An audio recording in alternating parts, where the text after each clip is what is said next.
Hello.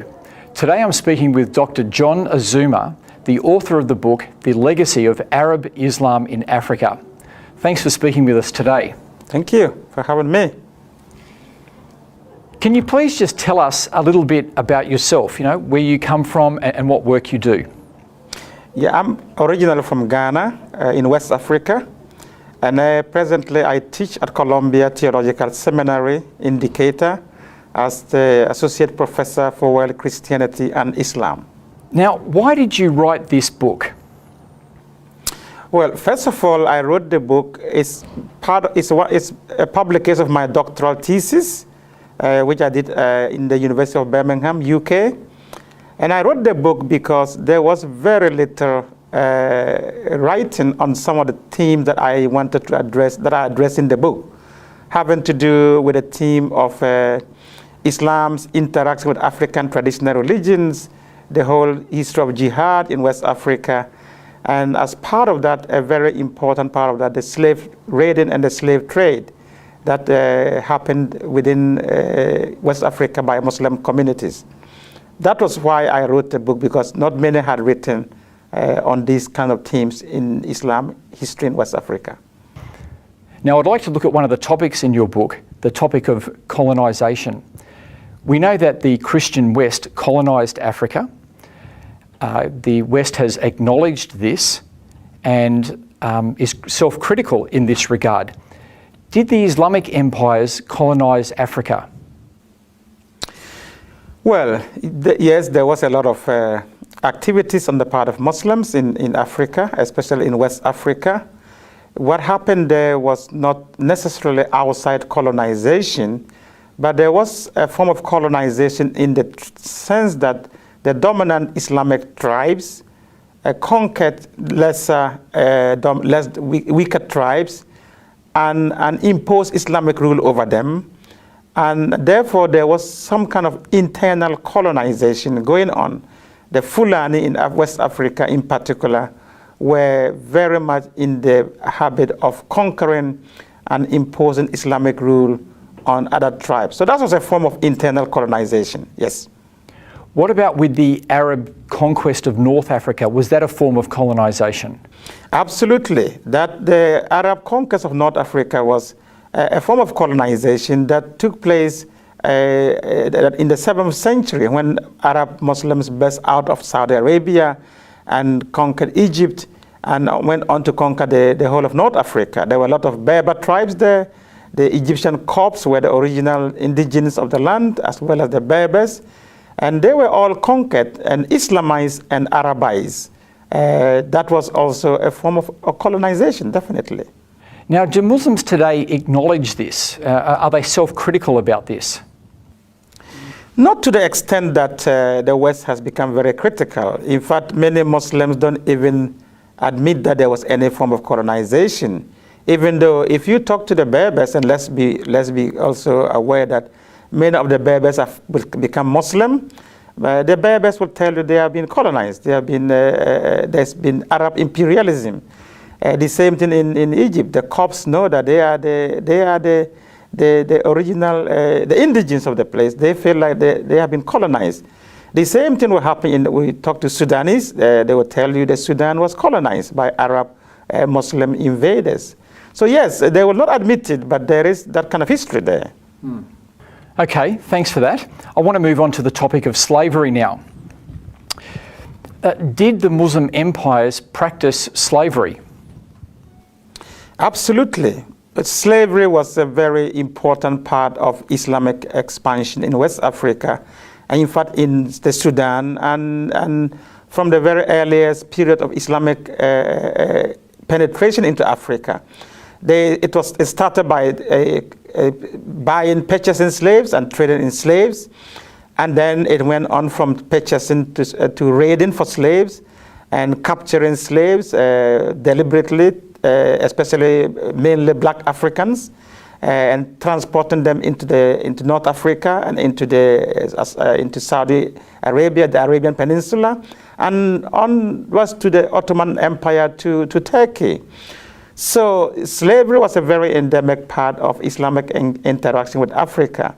And in West Africa, the jihad's period of the 18th and 19th century involved massive slave raiding and slave trading. And many of the slaves that were captured and sent and sold and taken into the transatlantic slave trade, most of those who were doing the raiding at the time were Muslim communities because they were the dominant tribes. So a lot of that happened. That is not to say that non-Muslim communities were involved in raiding, but the dominant tribes were the Muslim communities that were doing the raiding at the time.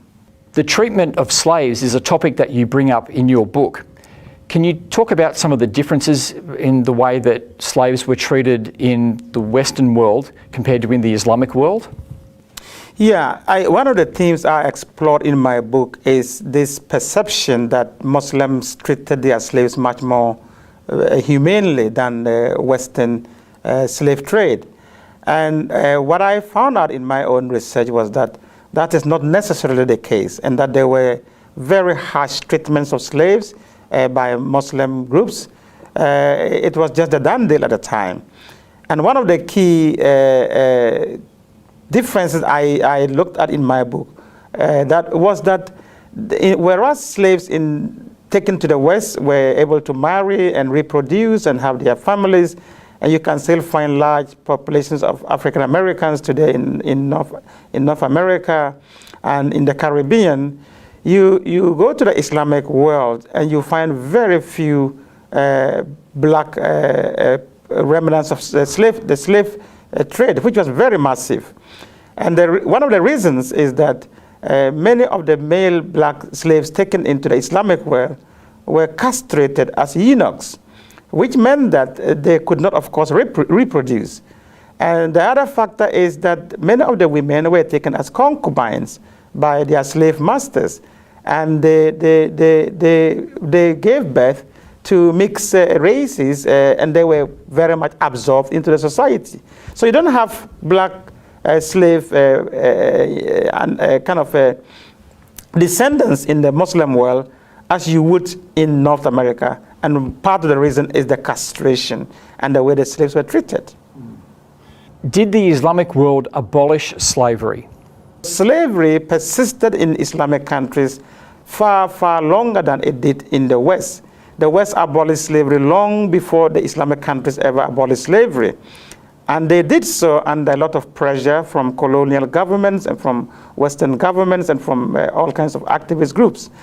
And in fact, the Saudi Arabia, for instance, abolished slavery in 1961 or 1960 thereabout, whereas Mauritania abolished slavery in 1981.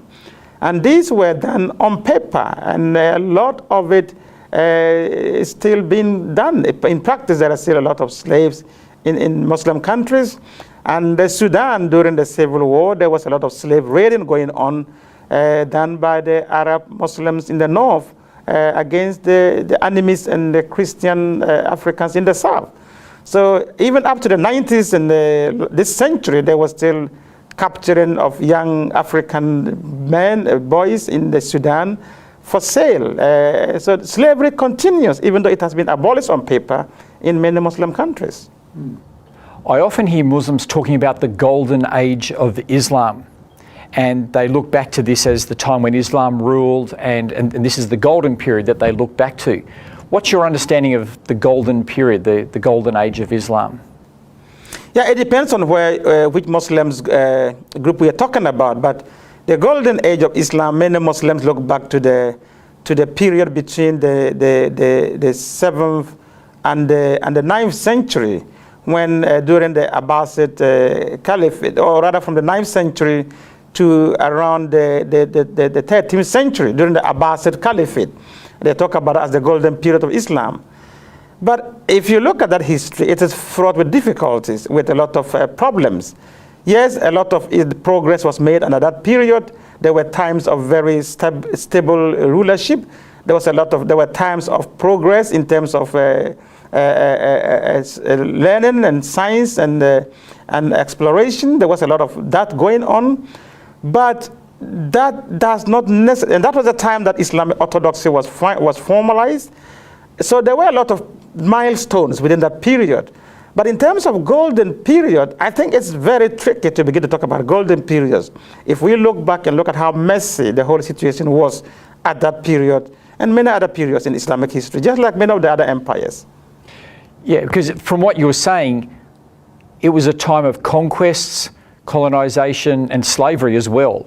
Absolutely. With everything else. Absolutely. So there may have been those great moments, but there's still conquest, colonization and slavery is part of it. Absolutely. And during that time, it has to be said, Muslims were not the only ones who were conquering, other people were conquering also. And slavery, yes, during the 9th up to the 13th century, slavery was still very much an Islamic phenomenon as compared to the West. Of course, there was ancient slavery in many other societies, but in terms of chattel slavery, in terms of slavery as an institution, that was profitable. That was very much still an Arab Islamic preserve until the West came in sometime from the 15th, 16th century onwards. So yes, there was a lot of that as part of that so-called golden period of Islam. Now, discussing these ideas in our universities is not always an easy thing to do. In your book, you write, hence, in the study of Islam in the West, the dominant convention is that a critical approach is reserved for the Christian past, but forbidden for the Muslim past. The net result is a romantic picture of the history of Islam, avoiding and sometimes denying such issues as the jihadist slaughter and mass enslavement of traditional African believers. Can you just talk to us a bit about your experience as an African in the Western universities talking about these issues? Yeah, that is actually a very important question. I, as an African who embarked on the study of Islam in Africa, was very frustrated that, especially back in the 90s when I was doing my studies, that Western academics were shying away, almost self-censoring on these difficult themes of jihad, of the violence associated with jihad, and the slave raiding and slave trade that was very massively undertaken by Muslim societies in Africa. And some only noted in a footnote, and we don't want to discuss it. And that was very frustrating. Meanwhile, they will go at length and talk freely and openly about the Western transatlantic dimension of slave trade. And so for me, this painting of a very romantic picture of the Islamic past in Africa was hindering interfaith dialogue and dialogue between Muslims and Christians in particular. And especially in a situation where the radical Muslim groups were laying claim to these histories, these romanticized histories that was written mainly by Western scholars, that they had a golden age of Islam in Africa that they want to return to. Unfortunately, many of the groups that we have today that are ideological Muslim radical groups, and even Boko Haram in Nigeria, are laying claim to some of these romanticized histories that has been contributed to by Western scholarship and academia on the West of Islam in Africa.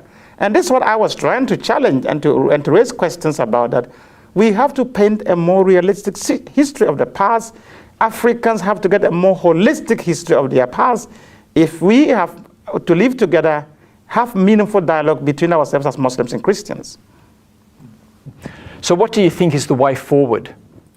Yeah, as I explored in my book, the reason why I wrote this book was not to be polemical against Islam or anything of that sort.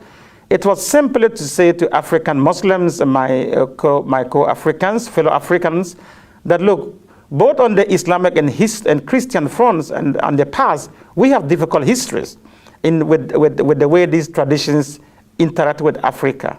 So we need to take both histories critically. We need to study the histories critically instead of denial and romanticizing one history.